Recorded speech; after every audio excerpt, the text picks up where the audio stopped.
我们可能都有过这种感觉吧，就是跟自己最亲的家人，要么是相对无言，要么就是一开口就容易吵起来。今天呢，咱们就来聊聊这个话题，一个既普遍又让人头疼的话题。我们到底要怎么跨过家里那道沟通的鸿沟，和家人重新好好的连接起来？这个问题啊，可能一下子就戳中好多人的心窝子了，是吧？为什么明明是血脉相连、天天见面的家人，说起话来却总觉得那么费劲呢？这背后到底藏着什么原因？咱们先从那些最熟悉的场景开始看起。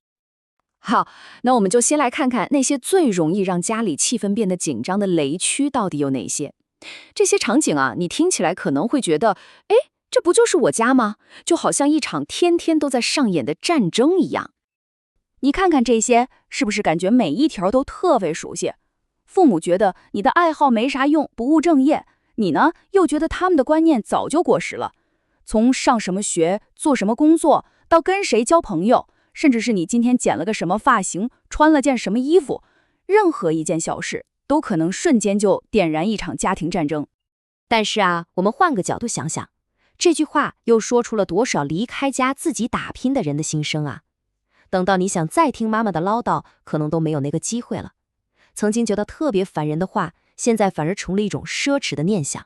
这就提醒我们，也许在这些日常的战争背后，藏着的是我们平时没太注意到的很深很深的感情。这就奇怪了，为什么我们偏偏会把最伤人的话说给我们最亲的人听呢？这背后啊，其实是有一些很深层的心理学原因的。这就是所谓的亲密关系悖论。什么意思呢？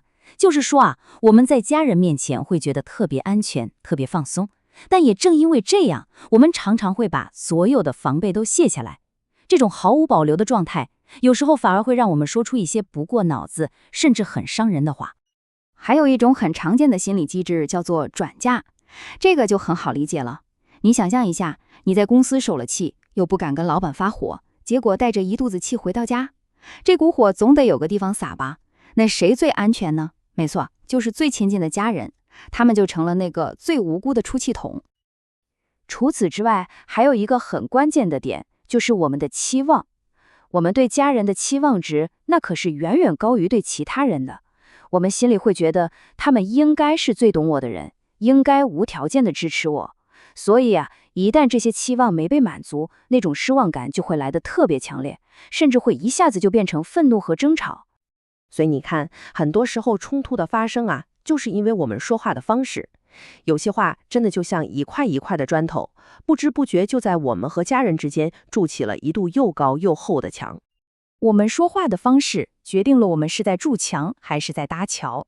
咱们自己可以想一想，平时跟家人说话，是不是更像是左边这种，总是批评啊、论断啊，强加自己的观点，眼睛里只看得到缺点？这些都是沟通的障碍。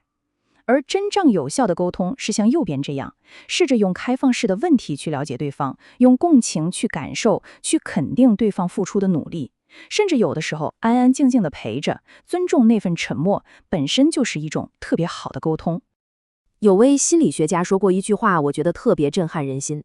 他说，一句伤人的话造成的痛苦，可能跟断了7根肋骨差不多。哇，这话告诉我们，语言的杀伤力到底有多大？我们可能觉得就是随口一说，但对听的人来说，那种心理的创伤、痛苦的程度，真的不亚于身体上受了重伤。好了，说了这么多问题，那到底该怎么办呢？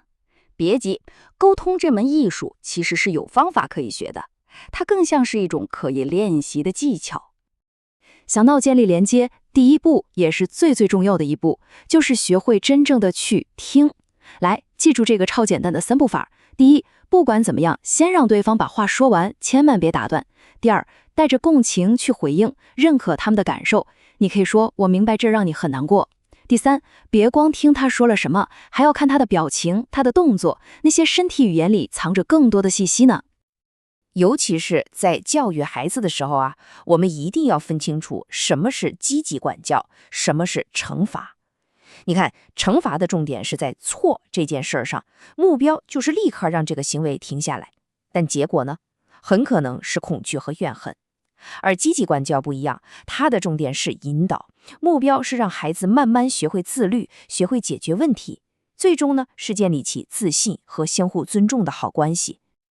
我再给你介绍一个特别厉害的工具，叫非暴力沟通。听起来好像很复杂，但其实核心特别简单。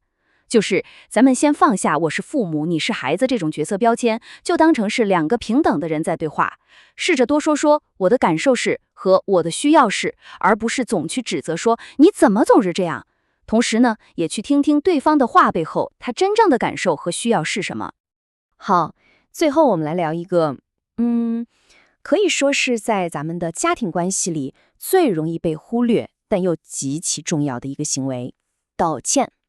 这个问题啊，我相信是很多做父母心里的一个坎儿。跟孩子说对不起，会不会显得我很没面子？是不是就等于我软弱了，没了当父母的权威了？答案恰恰相反，专家们都说，一句真诚的道歉啊，根本不是软弱，它反而是力量和智慧的象征。你想想，当父母能够勇敢地承认自己的错误时，他们实际上是在给孩子上最生动的一课，是在用行动教会他们什么是责任感，什么是同理心，以及什么才是真正的勇气。那具体什么时候父母是需要道歉的呢？比如说，你答应了孩子一件事儿，但没做到，或者你因为太生气冲他们大吼大叫了，再或者后来你发现，原来是自己误会孩子了。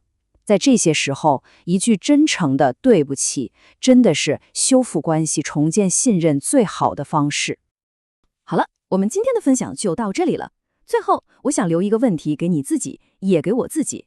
听完了这些，从今天开始，有没有哪一段对话你觉得，我可以用一种完全不一样的方式，一种充满连结感的方式来开始呢？